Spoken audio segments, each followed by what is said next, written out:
यह बात भगवान बुद्ध के समय की है। बुद्ध की प्रसिद्धि दूर दूर तक फैली हुई थी। दूर दूर से लोग अपनी चिंताओं और परेशानियों का समाधान करवाने के लिए बुद्ध के पास आते थे। एक दिन बुद्ध जब अपने शिष्यों को प्रवचन दे रहे थे, तभी एक बुजुर्ग व्यक्ति अपने युवा बेटे के साथ उनके पास आया। बुद्ध ने उन्हें इशारे से बैठने के लिए कहा। प्रवचन समाप्ति के बाद बुद्ध ने उन बुजुर्ग व्यक्ति और उसके युवा बेटे को अपने पास बुलाया और उस व्यक्ति से आने का कारण पूछा। तो इस पर व्यक्ति ने बताना शुरू किया कि हे बुद्ध, मैं 2 दिन की लंबी यात्रा करके अपने पुत्र को आपसे मिलवाने लाया हूँ। यह मेरा इकलौता पुत्र है और यह हर समय थका रहता है। ऐसा लगता है जैसे इसके अंदर कोई ऊर्जा ही नहीं बची। इसका स्वभाव भी काफ़ी चिड़चिड़ा सा हो गया है। अगर हम इससे कुछ भी कहते हैं तो यह हमारी छोटी छोटी बातों पर भी गुस्सा हो जाता है। इसकी दृष्टि भी उम्र से पहले ही कमज़ोर हो गई है और इसके बाल भी सफ़ेद पड़ने लगे हैं। इतनी कम उम्र में ही इतनी बड़ी उम्र का लगने लगा है। मुझे तो कुछ समझ नहीं आ रहा। तथागत, मैं अपने पुत्र के स्वास्थ्य को लेकर बहुत चिंतित हूँ।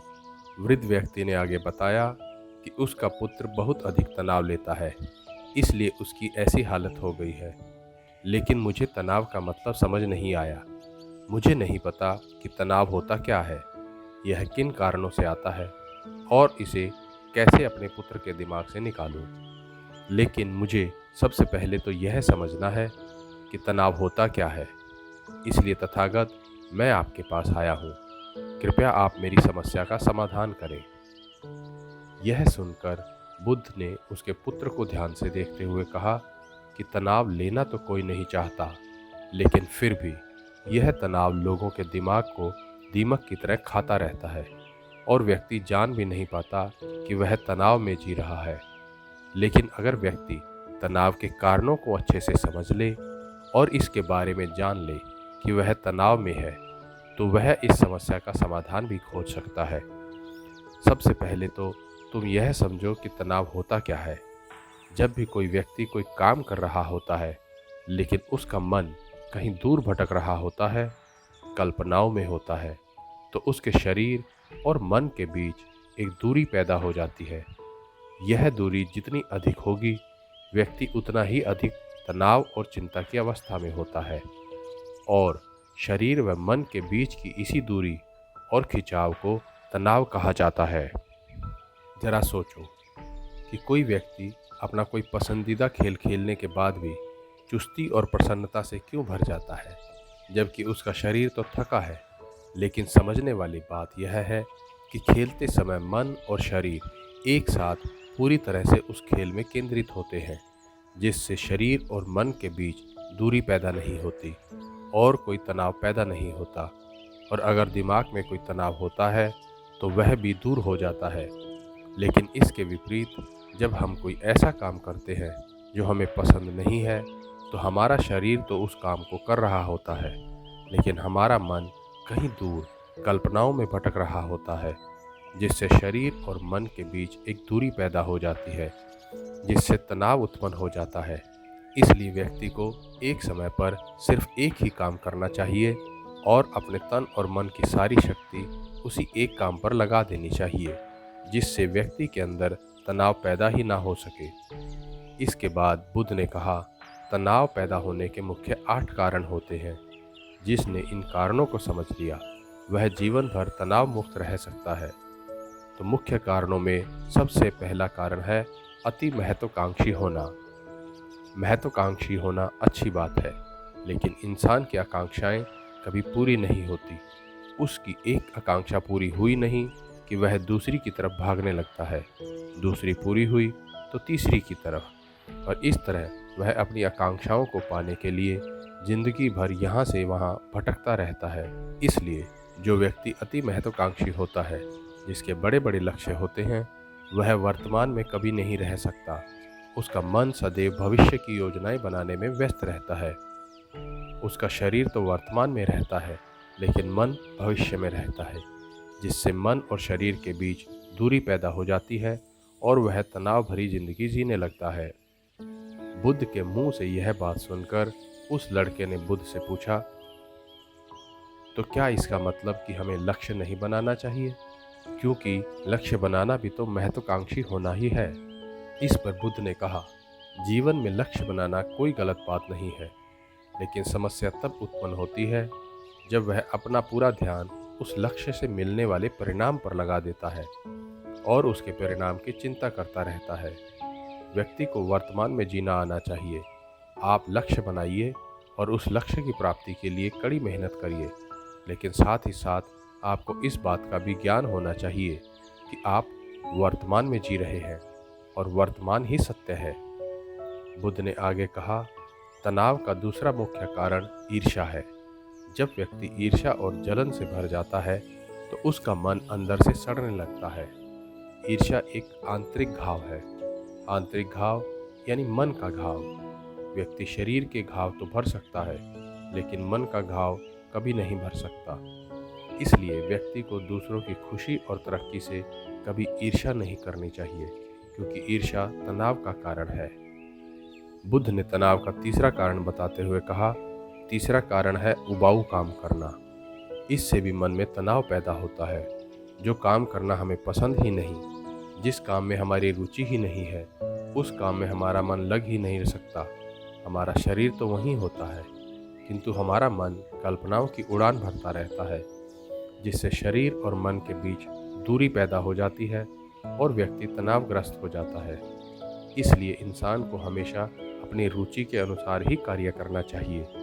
अगर व्यक्ति ने यह पता कर लिया कि उसे कौन सा काम करना पसंद है और वह उसी काम को अपने जीवन का लक्ष्य बना लेता है, तो फिर वह काम करना उसके लिए काम नहीं बल्कि एक खेल बन जाता है।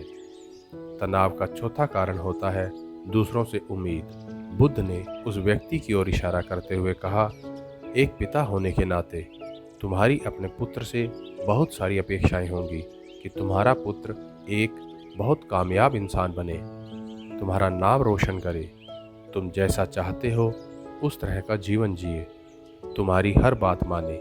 लेकिन क्या आज तक कभी किसी की सारी अपेक्षाएं पूरी हुई हैं? जब भी कोई व्यक्ति किसी दूसरे से कोई अपेक्षा रखने लगता है तो वह अनजाने में अपने लिए तनाव पैदा करने लगता है।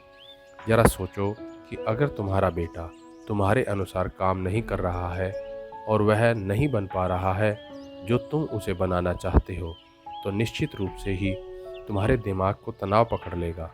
तुम तनाव से भरा जीवन जीना शुरू कर दोगे और इस तनाव के बस में आकर तुम ऐसा व्यवहार करोगे, ऐसी बातें करोगे कि तुम्हारा अपने पुत्र के साथ संबंध और भी खराब होते चले जाएंगे। इसलिए व्यक्ति को जितना हो सके उतनी कम अपेक्षाएं दूसरों से रखनी चाहिए, और अगर पूरी तरह से तनाव मुक्त रहना है तो दूसरों से अपेक्षा रखना ही बंद कर दो।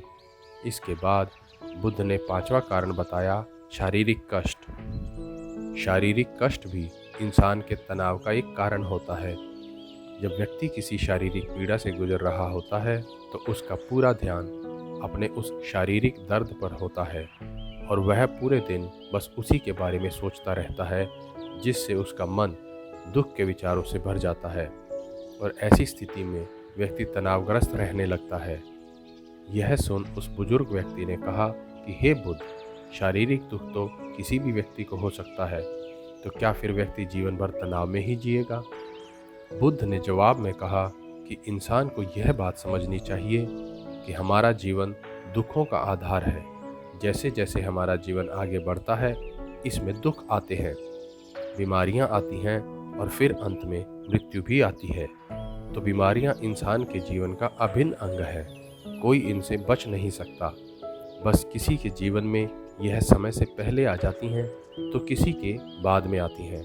जब इंसान का मन इस बात को अच्छे से समझ लेगा तो फिर वह अपनी बीमारी के बारे में सोच सोचकर ज़्यादा तनाव नहीं लेगा, क्योंकि यह हमारे जीवन का अभिन्न हिस्सा है और इसके लिए व्यक्ति को शारीरिक रूप से भी अभ्यास करते रहना चाहिए। अपने जीवन में व्यायाम और स्वस्थ जीवन शैली को भी जगह देनी चाहिए ताकि उसका शरीर लंबे समय तक निरोगी रहकर सही से काम कर सके। तनाव का अगला कारण होता है अपनी योजनाओं को समझने के लिए पर्याप्त समय ना देना। कुछ लोग मन में कोई विचार आया नहीं कि बिना सोचे समझे उस पर काम करना शुरू कर देते हैं, और जब उस काम में उन्हें सफलता मिलती नहीं है तो वह तनाव से भर जाते हैं, क्योंकि उन्होंने उस काम को शुरू करने से पहले उसके बारे में पूरी जानकारी इकट्ठा नहीं की थी। इंसान को कोई भी काम शुरू करने से पहले उसके अच्छे और बुरे परिणामों के बारे में ठीक से सोच विचार कर लेना चाहिए। इंसान को इस बारे में भी सोच लेना चाहिए कि अगर यह योजना सफल नहीं हुई तो फिर इसके बाद मैं क्या करूँगा। इसलिए व्यक्ति को अपनी योजनाओं को ठीक से समझने के लिए पूरा समय देना चाहिए, जिससे बाद में उस योजना की वजह से तनाव पैदा ना हो। तनाव का 7वां सबसे बड़ा कारण है टाल मटोल करना। आज के काम को कल पर टालना। आप लोगों ने यह तो सुना होगा कि आलस्य इंसान का सबसे बड़ा शत्रु है। इंसान आलस्य की वजह से ही आज के काम को कल पर टाल देता है, और फिर काम को टालना उसकी आदत बन जाती है। काम को कल पर टालने वाले व्यक्ति का काम कभी भी समय पर पूरा नहीं हो पाता है, और अगर किसी तरह से पूरा हो भी जाता है तो वह उतना अच्छा नहीं हो पाता जितना अच्छा उसे किया जा सकता था, और फिर व्यक्ति के अंदर तनाव पैदा होना शुरू हो जाता है। लेकिन काम को टालना या काम को एकदम अंतिम समय पर करना एक आदत है, इसलिए व्यक्ति ना चाहते हुए भी बार बार अपनी इस आदत का शिकार बन जाता है और काम को टालता रहता है, और फिर जब काम की समय सीमा आ जाती है तो वह तनावग्रस्त अवस्था में काम को पूरा करने का प्रयास करता है। इसलिए तनाव मुक्त रहने के लिए व्यक्ति को काम को टालने की आदत छोड़नी होगी, और यह तभी संभव है जब व्यक्ति काम को समय से पहले समाप्त करने का निश्चय करे। और अब आखिरी और सबसे मुख्य कारण जो तनाव का होता है वह है निरंतर सोचना। लगातार सोचते रहना भी एक बीमारी है, और यह व्यक्ति में सबसे ज़्यादा पाई जाती है, जो सिर्फ कल्पनाएं करता है, जो अतीत की घटनाओं और भविष्य की बातों के बारे में सोचता रहता है, जो बेवजह के अनुमान लगाता रहता है। इसलिए व्यक्ति को ज़्यादा सोचने की आदत पर लगाम लगा देनी चाहिए। इसके लिए जितना हो सके स्वयं को काम में व्यस्त रखना चाहिए, और हर दिन ध्यान का अभ्यास करना अपने जीवन का हिस्सा बनाना चाहिए। बुद्ध के मुंह से यह सारी बातें सुनकर उस बुजुर्ग व्यक्ति ने हाथ जोड़कर कहा, हे बुद्ध, मेरा पुत्र तो अभी मात्र 20 वर्ष का ही है, और इसमें अभी इतनी समझ नहीं है कि यह आपकी बताई सारी बातों का एक साथ पालन कर सके। आप कृपया करके तनाव मुक्त रहने का कोई आसान सा तरीका बता दें, जिससे मेरा बेटा उसका अनुसरण भी कर सके और तनाव मुक्त भी रह सके।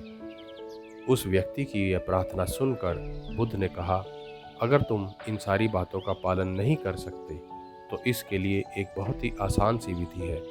तुम एक बार में एक काम करने पर ध्यान लगाओ।